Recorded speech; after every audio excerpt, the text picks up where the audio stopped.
Most likely, you have no idea who I am. I wish with all my heart you never had to hear from me. It brings me great sorrow to have had to make contact with you under these circumstances.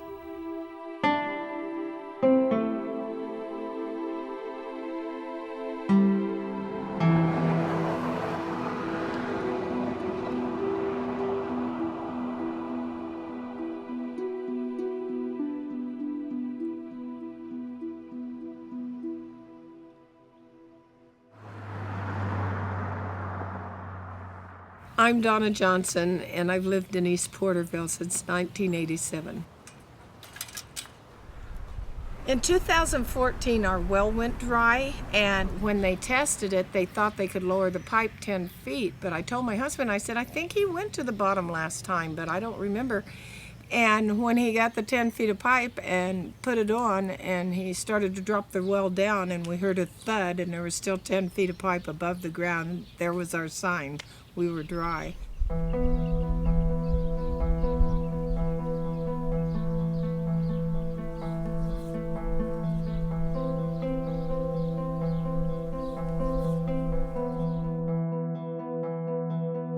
East Porterville is an area that's adversely impacted by the drought. They're in a kind of unique situation because they're right on a riverbed, and that riverbed keeps the groundwater level high.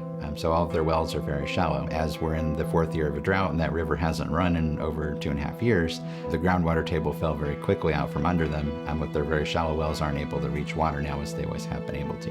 The county and the state are challenged because private wells are a private responsibility. So there's lots of challenges, regulatory challenges and funding challenges and all these things that haven't been thought through because it's never been done before.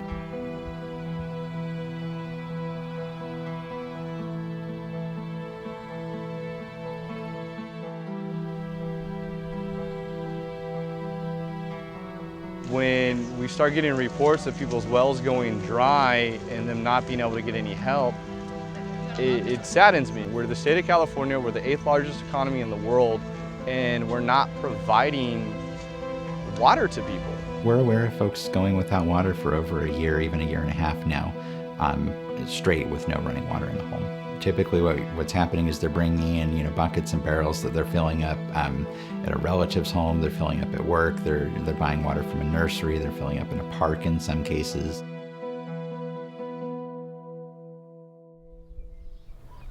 Me llamo Juana García y aquí en esta área tengo viviendo 15 años. Por todo este tiempo no tenía problemas con el agua, pero hace un año completamente se fue todo el agua. No tenemos agua para nada. Para irme a bañar tengo que caminar pienso que es como 1.5 millas. En la iglesia pusieron unos baños. Ahí yo voy en veces 2 o 3 veces por semana, pero como no tengo carro, me tengo que ir caminando con mi niño. Right before I ran out of water, there was kids literally going down the street looking for water with gallons. They're like, and I was like, is this really happening? Is this really real?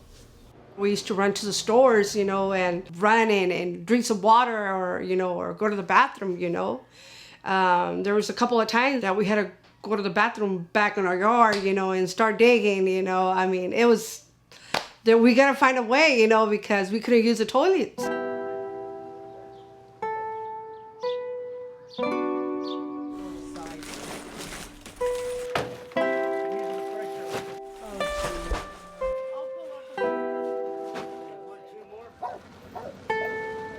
I had started taking people water because I was really worried about them. East Porterville may not be city, but they're community.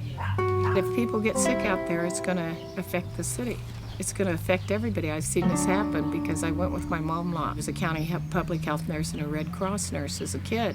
And with your baby and everything, you need more water. Even though her well was dry, she actually went out and spent some of her own money, certainly countless amounts of her own time, going out and delivering water to the folks out in East Porterville.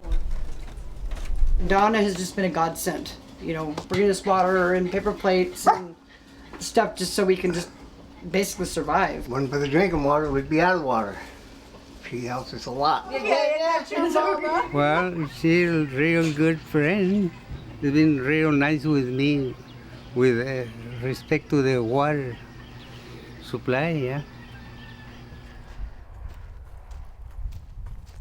I'm Vicky Yorba, and I lived here 66 years. I used to have trees. I made my own jelly. Now I don't have any trees or anything. They're all dried. I'd cry myself to sleep and worry, what was I gonna do? So it was hard there for a while until Donna came along. I didn't know what to do. I've never been alone. I call her my angel, but I don't know what I would have done without her.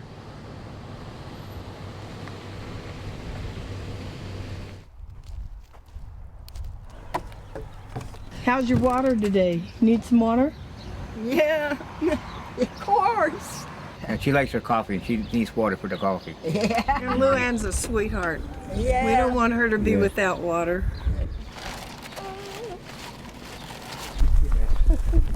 You look so cute, you're smiling. Take it inside, okay?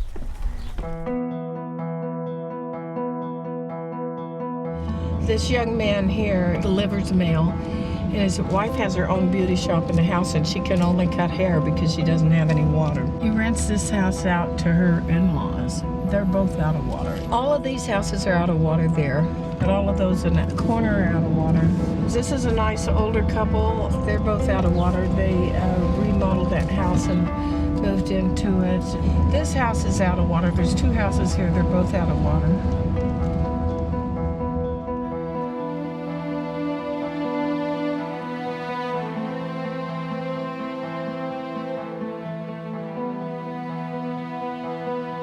There's just so many people out, and it hits so hard so quick that it's like you can't get to everybody right away, and it's very difficult because it's getting hot. Going out on a daily basis is really hard. It's hard physically on me. I'm 72 years old. I'm hyper. I think I'm 16, but at the end of the day, I go, oh my God, am I going to go out in this heat again?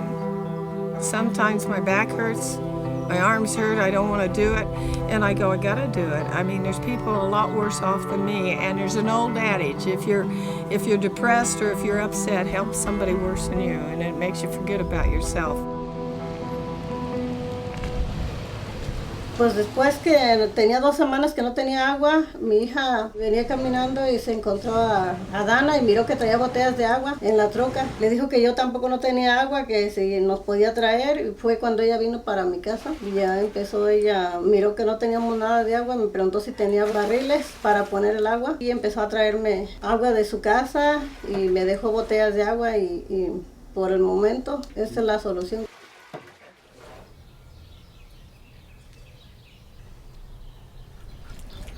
A couple of my neighbors had already run out of water, so I knew that it was my turn to run out of water. So it was just devastating, and just wondering what to do next and how we were going to survive.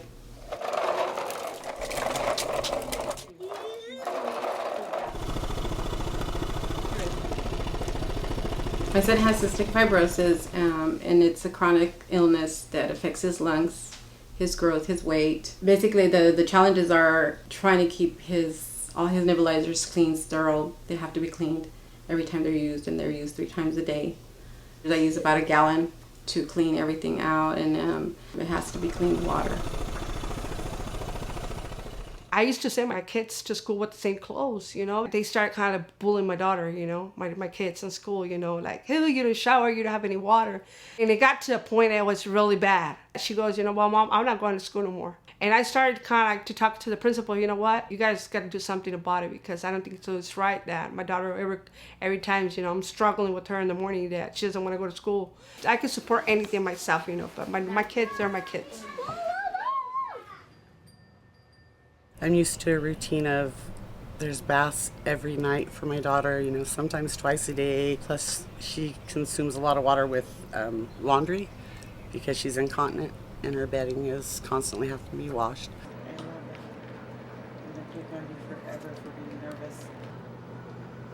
I was afraid to tell people. I honestly was, because I did not want people to judge me or to remove my daughter from me because of something that was out of my control, because I didn't have water. that's just kind of used to be just a mama's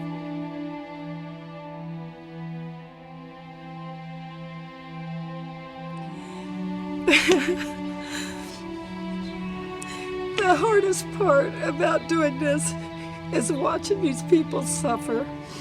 It's really hard because some of the people get really angry. They get angry at me, they get angry at other systems, and I don't blame them. And some people say, well, they have an attitude. Well, when you're out of water, you're going to have an attitude. You're hot, you're dry, some of them are sick, they're trying to take care of 5 kids, they're working out in the fields in this tremendous heat. And it's a difficult situation.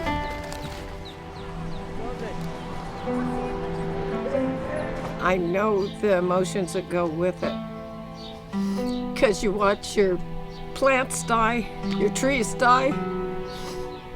You watch everything go. And I kind of denied it for a long time, but my garden was so beautiful. I had a half-acre garden with a fish pond, and it looked like Hawaii. Everybody liked to come over and visit and come over and have barbecues. I don't even invite people over right now.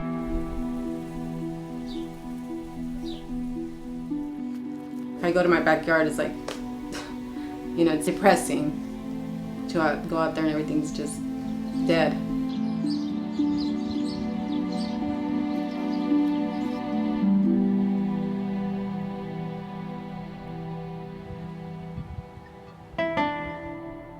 I don't think the United States has ever had this kind of a disaster. You don't see houses floating down a river or people fearing for their lives or their houses collapsing or the wind blowing trees falling. This isn't looked at as a big deal because it's just little Porterville, but it's a natural disaster. It's not man-made disaster, it's a natural disaster. If there was a flood, fires, people would swarm in to help. Not many people seem to care about it a whole lot. It's painful.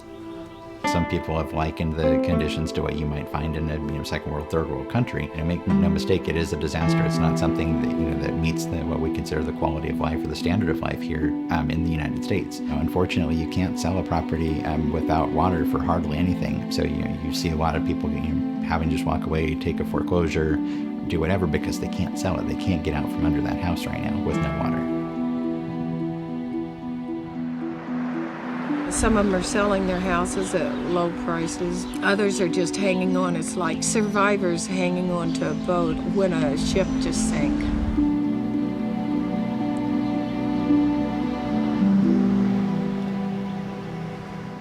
Pues yo estoy muy agradecida que mi hija me trajo a esta Dana. Para mí yo pienso decir como un ángel que está aquí en la tierra ayudando a las personas que necesitan. Donna Johnson. I mean, it's just like, I got no words to say because I think they're too small. She's the first one that came to my door. In fact, she's the only one, and she's the only one that actually brought water, come to check to see how we were, brought other items.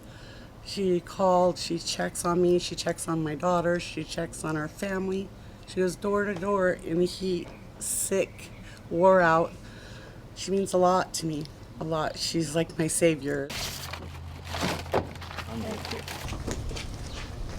Yolanda! She's just helped us with so much. I mean, we need water. We know that she's there. She has a big heart. She might have all the money, but her heart, I mean, it's like she has all the money in the world. And she's always been there for me, and she's always been there for everybody. Why do I keep doing it? Because I think any decent human being should be helping these people. I'm no angel, I'm just a human being with human feelings. I just hate to see people suffering like this. Can you get it done? Kind of. Oh. Look I got it here. Right here where they gave her a honor. See? Yeah, I'm gonna keep that. I'm gonna treasure it. Yeah. You're so sweet.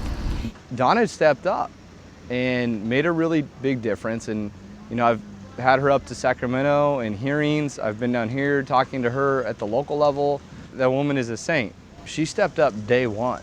As soon as she found out there was a problem, she went out of her way on her own time and her own dime to help people. And I have the utmost respect for Donna.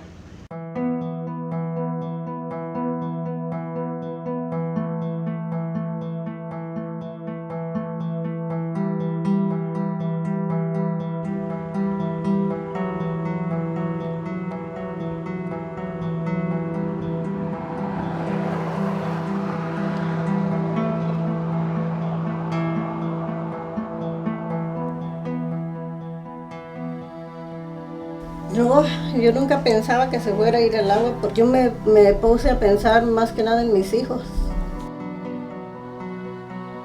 I just hope, I don't lose hope that we're either going to get rain, and if we don't get rain, that we're going to get help. My family lives here. This has been home for me for 40 years. Right now, it's kind of like affecting us, but it could happen to anybody. You know, you never know what could happen.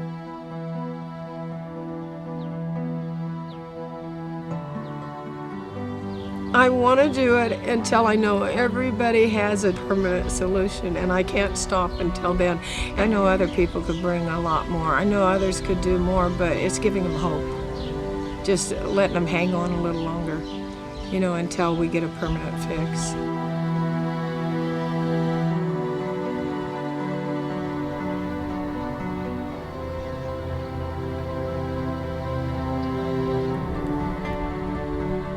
I had 2 major accidents in the last 5 years, and both of them I should have never walked away from. So I think I must have been saved for a reason. Every day's a gift. Every day I can walk is a gift. Every day I can talk to somebody. Every day I can help somebody, because I couldn't do that a couple years ago. So it's a gift. It's a gift to be able to help. It's a gift to serve these people.